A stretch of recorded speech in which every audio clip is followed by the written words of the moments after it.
one, let's just jump right into this week's news. So, this week's news, new event, Ultraman collaboration ends, and the new event's called Glory of Stars in Bloom. So, 2 new YanXi cards in a collector's deck, and for 2 weeks, you're guaranteed to get both. The seal box probably lasts 2 weeks, and you're guaranteed to get both of them within the 30 draws. You also get some materials as the conventional collector's deck. Yes, I forgot the name there. Collector's deck offers. Freestyle Puck, Quintet Man has Neon Crow. And yeah, so the team skill, one of the ways you could use these cards is to put them as leader and ally. You can see the effects right here. You got HP and recovery multipliers, active skill -5, and you basically solve quintet elemental shields. But one thing here is that within the team skill, and the leader skill, as you'll see later, these 2 cards, the light dark YanXi, aren't really suited as leaders because they're missing the most vital thing that a leader should have, which is more spinning time. And you're ending up with the typical 5 seconds, which is just not viable within today's meta. But here's leader skill if you want to see it. Pause the video. I personally just don't think they're suited for leaders. Here's leader skill of the dark one. They don't really have that many special effects. So let's just move on to them as members. So the light YanXi, Light God, CD8, a basic attack and recovery multiplier, and at the beginning of each round turns light and dark runestones into enchanted god runestones. So this is more of like a stat attack booster. But one thing that I think is quite bad about this card, is that right here you have 2 additional effects, which are good. The explode the whole board is always good, and stat clear is always useful as well. But the thing is that you can't control when you basically deactivate the skill, which is not like any of the 3 witches. Like, not like Cassandra, Media, or Cersei, where you can just turn the stat off, deactivate the skill whenever you want. This one you have to wait until it basically is ready to pop back up again, and because it's CD8, not that useful. And even in the video that Mad had put out at the bottom of the page, as you'll see later, they put 2 of these YanXi in the team composition, when the team composition is these 2 used as leaders. So as a free-to-play player, I don't think this is worth it initially, just because this card is not very viable to be run in a typical team if you only have 1 of them, because the CD is just way too long. But I'll do more analysis on the whole card seal later. And here's the dark one. The dark one is just a simple active CD5, pretty short. Turns water, fire, earth into light, dark, and heart. And ignore defense and initial shield. Okay, so this is quite interesting, since it is a good card in terms of utility, as you can see right here, ignoring shields. But you don't really get these 2 effects like that much, like within like close proximity of each other. And initial shield, if you have Cancer John, can be just fine, and there are plenty of ignore defense cards out there. So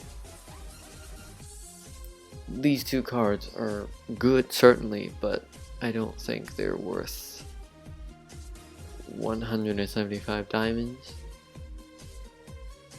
And yeah, so new bi-weekly, a water YanXi CD6 turns targets into water enchanted human rune zones for 1 round, extra 5 extra water attacks, and 50% of chance of dodging the enemy's attack. Personally, this card is pretty trash, just because of the percentage right here. Even though it's CD6, percentages don't usually work well with like just any card. Like if you go back years, you have like the Disney Ursula. It's basically this, and it's it was a meme. And this card is just not very good if you want to dodge, or even if you want extra attacks. There are cards that do that, like 7009, the Invisible Killer, and a card that I can't remember the name of. I'll probably put it up on screen if I remember. Purchase bonus, I'm free to play, so that's just something for you to know. Okay, so we got a limited time LR pass. That's not very limited actually, because it's going until quite a long time. And just more YanXi going into the...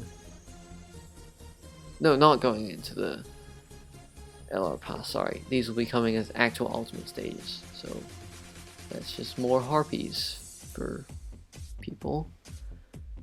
And another bi-weekly. I don't know if these are...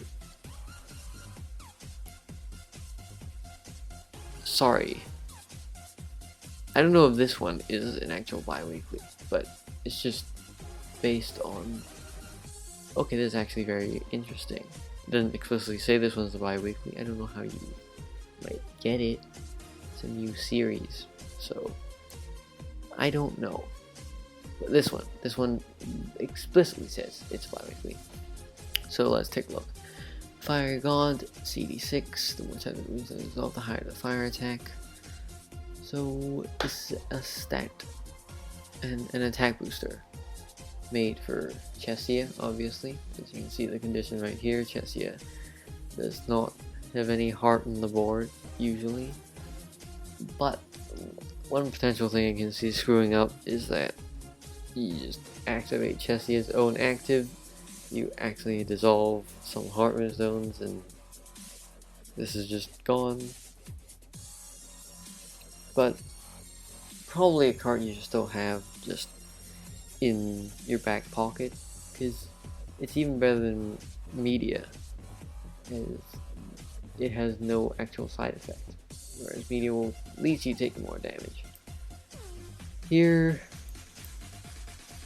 well, let's take a look at the composition here. Okay, so they're just drawing cards. Let's just skip past that. So as you can see here, as I talked about earlier, you got 2 of the light YanXi in here. And okay, here's a Quintet Elemental Shield. As I was talking about, their team skill helps to solve a Quintet Elemental Shield very easily by just converting 1 rune stone of each attribute to become enchanted. And here's a 7 combo shield. Nothing really that special.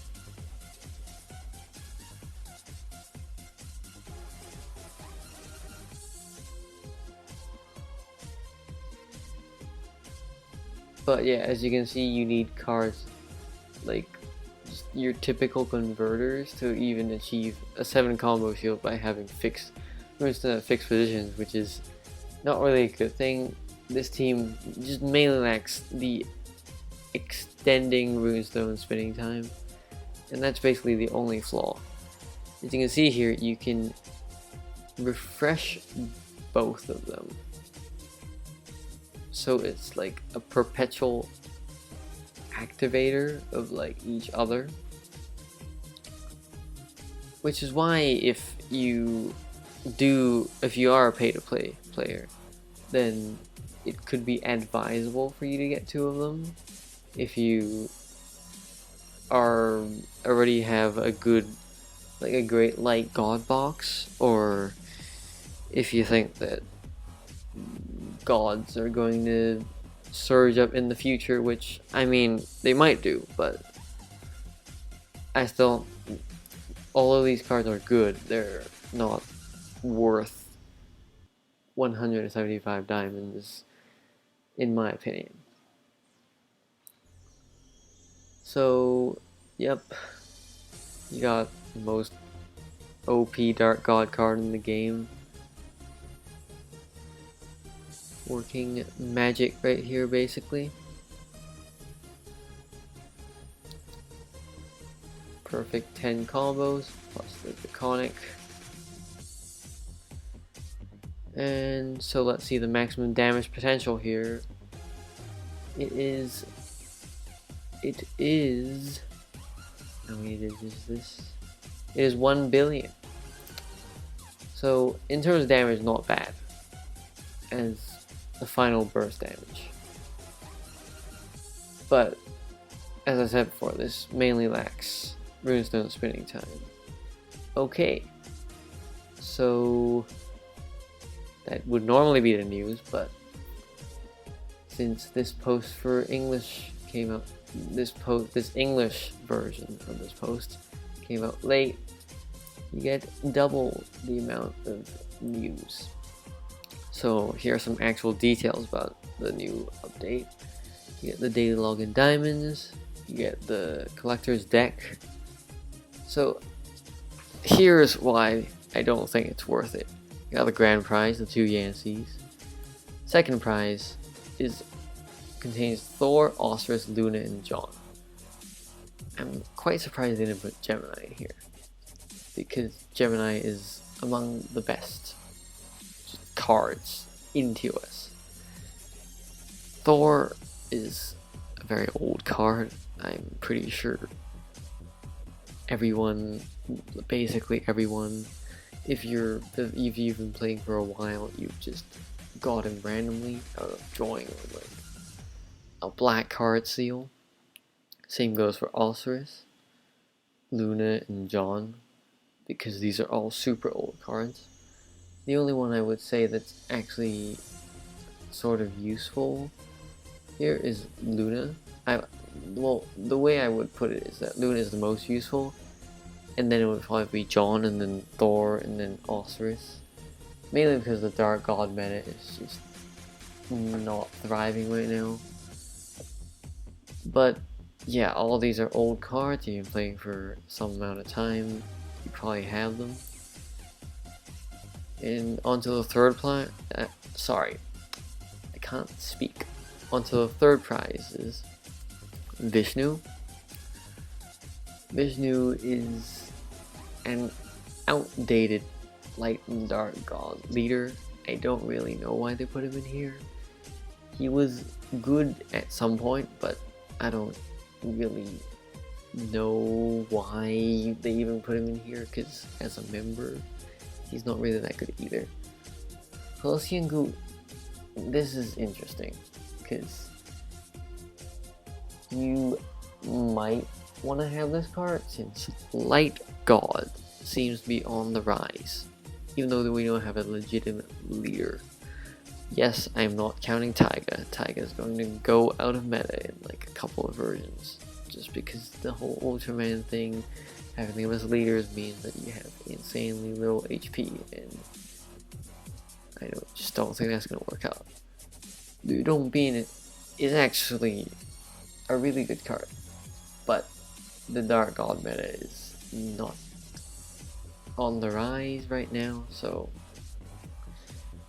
same goes, as I said, for John and Osiris. As the meta goes, he's not that valuable. Tsukiyomi is Dark God, and she's also a really old card. She does have ignore defense as part of her utility, but same thing. Dark God, ignore defense is plentiful nowadays. Bale literally just came around with Fallen Halos, so no. Horus. To be frank, I don't even remember this card's skill. He came once before in a collector's deck with like Illuminated Savant, but the only thing I remember is that his skill is so bad, and that's literally all I remember. I'll put it up on screen if I can remember to even put it up on screen. But yes, this is truly the great quality that we're looking for in a collector's deck. Others. Lyra is from Starburst Pulses, it's just not good. Zhang Guolao.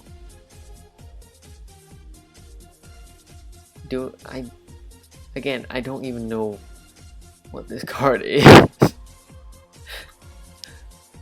That's truly top quality, top notch cards right here. Varuni is from Hindu gods. It's a dark god. Just not very good. Lakshmi, same Hindu gods. It's okay, but also a small prize. Tai Yi is from the most recent. What's the series even called? Oh my goodness. Primal Deities, yes, that's the name of this. Oh my goodness. It's a small prize within Primal Deities, yes. That just shows how good that series was.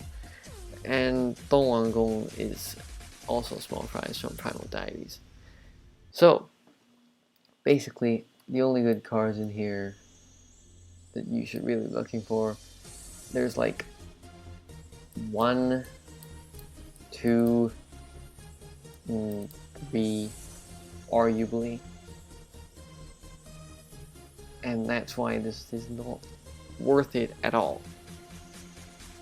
Even for 175 diamonds, you will get 2 good but not like amazing broken cards. You would get all these, which arguably Luna's the most useful. You would get 2 future investments and a load of trash. So you're basically getting 2 decent, well, how many cards are there? 1, 2, 3 decent cards and 2 future investments for 175 diamonds. And they're decent, but in my opinion, that's not worth 175 diamonds. Moving on, ultimate stages. You got the Awakened Flower, Sinewy Fighter, and Tainted Grace. So 2 of these are YanXi, 1 of these are Hercules. I'll show the cards on screen if I remember. And you get, this is free Harpies. These are really old. Well, one of them is not really old, ultimate stage, but they're really easy ultimate stages. You get stamina refill, yes, that comes with ultimate stages. Bi-weekly, yes. So this is, yes. Okay, so Natural Blossom, yes, I was right. So you got 2 bi-weekly stages running at the same time, which is just a lot of stuff to do. 3 ultimate stages on the same time, 2 bi-weeklies at the same time. Better have your stamina cans ready. Speaking of stamina cans, you can use diamonds to restore your stamina from between 26th to 27th and 28th to 29th. I always forget to do these, so that's great. As I said earlier, new stage added to the LF Pass. So yeah, I hope you enjoyed the news this time. Subscribe if you want to for more videos like these. Goodbye.